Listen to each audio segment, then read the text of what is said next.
Hello, everyone, and welcome to the Call of Leadership podcast. I am your host, Cliff Duvernois, and this is it. After about 6 months worth of work getting this podcast off the ground, we are now full speed ahead. Now, you may be asking yourself, why should I care about this podcast? And that is a great question. But before I answer that question, let me share with you the genesis of this podcast. For me, this has been a year of growth. What can I do to grow in my mind, my body, my business, and in my relationships? And while I walk this path, God laid upon my heart this recurring theme of leadership.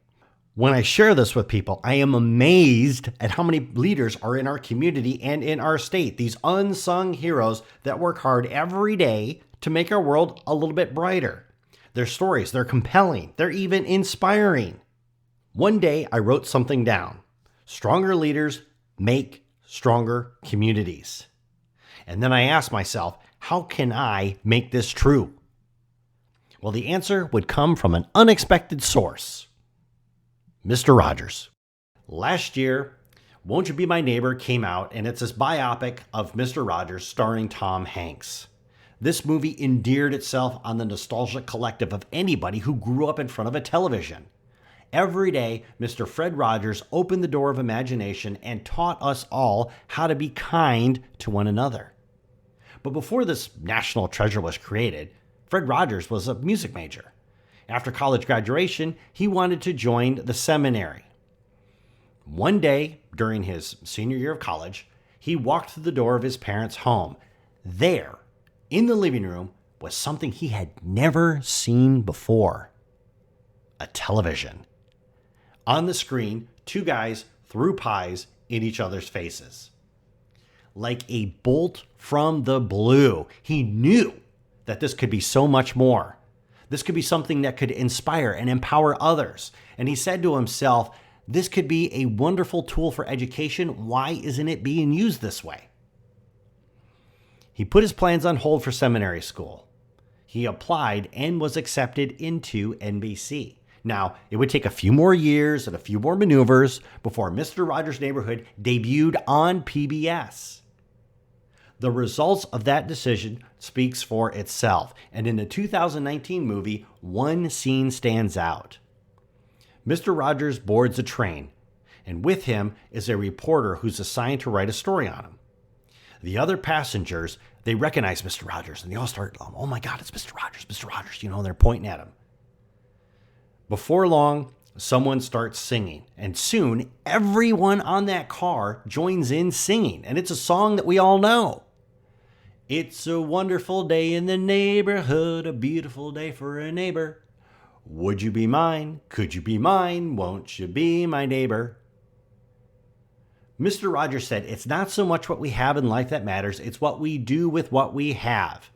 With his show for over 30 years, Mr. Rogers impacted millions of children and their parents. Tony Robbins, New York Times bestselling author, life strategist, he said, leadership is the ability to create immediate impact and compelling, lasting, positive change in others. Mr. Rogers saw that television oh so long ago, and in that moment, he felt the call of leadership. After that movie ended, I was laying in bed and I was staring at the ceiling. And I was thinking, like my brain was like really grinding away about this example that he had set and the millions of people that he impacted. And I started thinking back to what was the first time that I could remember having an impact on someone? Well, that would be a trip back to the early 80s. I was 11, maybe 12 at the time. My mom ran this daycare babysitting service out of her home to make some extra money. And one of the boys that was under my mom's care, his name was Tom, he was a few years younger than me, and every Saturday he would show up at the house. Now, it's Saturday morning. I'm doing my usual shoveling my mom's pancakes into my mouth. And that day we were going to be outside playing. Now, my mom, she's quietly cutting her pancake, and she says, Tom told his mom that when he gets older, he wants to be just like you. I stopped eating. Like me? Seriously? Why would any kid on the planet want to be like me? If I even looked at a girl, she would spray me with mace. I sucked at sports. Geek and nerd were stapled to my forehead. My mom had to replace my whitey tighties every single week because of all the atomic wedgies. Well, by the time Tom had arrived, I forgot all about what Mom had said. We ran outside to play, and there was this forest not far from where we lived, and we would go out and explore it. As we were a crew of about 6 or 7 kids, and we're out walking through this woods, I spotted this fence. And after I spotted this fence, the smallest kid with the smallest bladder said, "I have to pee." Now, on this fence, there was this fence post and it had these small white knobs. It was electric. And I had this evil thought form in my mind. So I turned to that smallest kid and I said, "You know what? If you have to pee, go pee on that fence." And that kid stopped. His eyes narrowed on mine. He cocked his head. "Are you sure?" "Go on." I turned away, trying to hide my smile. "Or don't go. We'll be leaving shortly. We will not be stopping. And if you pee your pants, that's your fault." Well, the little kid didn't want to pee his pants. So he stepped up to the fence. The sound of a zipper filled the air. That is when I felt Tom's eyes on me. Dun, dun, dun.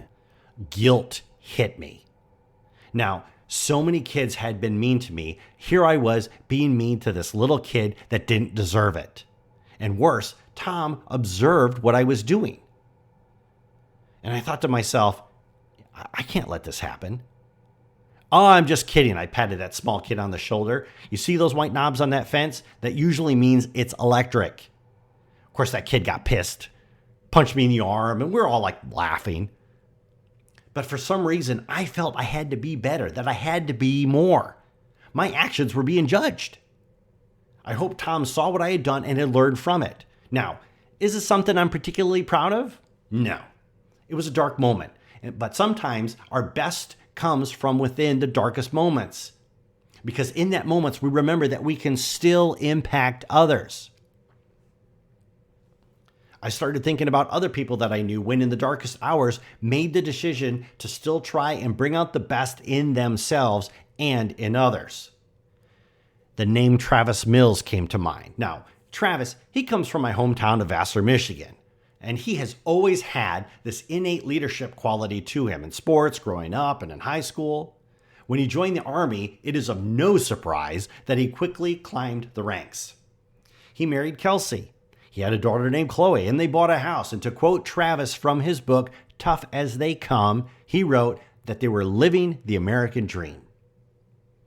During a tour in Afghanistan, while on patrol, Mills put his backpack down right on top of an IED, improvised explosive device. The explosion shattered his dream. All 4 of his limbs gone. With the unrelenting pain, with the realization that this might be his new life, he hit his darkest hour. He had hit rock bottom. He wrote in his book, "I told the nurses that I just wanted to die." He tried to convince his wife to leave him, to go find somebody else. He would go on to write, "I wanted her to leave me and I wouldn't blame her if she did." But you know what? She didn't leave him. In writing about the incident in her journal, Kelsey wrote, "Till death do us part." Travis's resolve kicked into high gear, and he focused on getting himself right, not only physically, but mentally. He had to learn how to walk again, had to learn how to eat again, those 1,000 little tasks that you and I take for granted every single day. And he somehow managed to write a book, which led to an award-winning movie. On that long road to recovery, he received hundreds of requests for public speaking engagements, radio, television interviews like Fox News, all sharing his story with thousands of people. But he wasn't done, not by a long shot, because he felt he was able to contribute something more and to be more. Both he and his wife Kelsey focused on creating a foundation where other recalibrated veterans and other families could come. Summer, winter, didn't matter. He had impacted millions with his story. Now he was helping hundreds of veterans and their families. Now he is a leader for his community. But none of that would have happened without Travis first making that decision internally until he could become a leader for himself. Dr. John Maxwell, published author, speaker, the world's most renowned expert on the topic of leadership, said true leadership always begins with the inner person. Travis felt that call to leadership. His journey started with becoming a better leader for himself. From there, he was able to become a better leader for his family.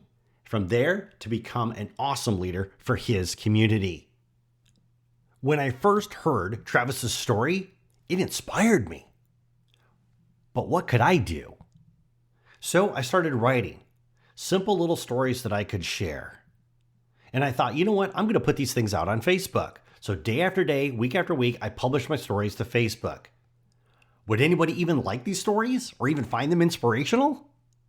One day I got my first like. Thanks, Mom. Wasn't too long after that someone left a comment on one of my posts and it said, Cliff, I really love your writing. It inspires me. Keep it up. And I thought, well, maybe it's just a fluke. But I kept writing my stories. I kept publishing my stories, something to inspire people. More and more messages came in. More and more comments came in. And I loved it. But I was limited. My stories would only reach a few hundred people. Travis's story inspired me to impact thousands, maybe even millions of people. You see, I love stories. I love podcasting. More important, I felt that calling. That is the genesis of this podcast, to find other leaders from our own backyard. Whether they're impacting one person or 1 million people, I do not care. My mission, find these leaders, listen to their stories, share them with you. Because if you ever felt that you wanted to be a better person or a better parent, a better spouse, if you've ever wanted to contribute more to your community, if you ever felt that you could be something more, that feeling you have, that's the call of leadership. Mr. Rogers answered that call. Travis Mills answered that call. Is this podcast for you? The better question to ask is, will you answer the call? Questions, comments, you can email me at cliff@callofleadership.com. Once again, that's cliff@callofleadership.com. And I will catch you in the next episode.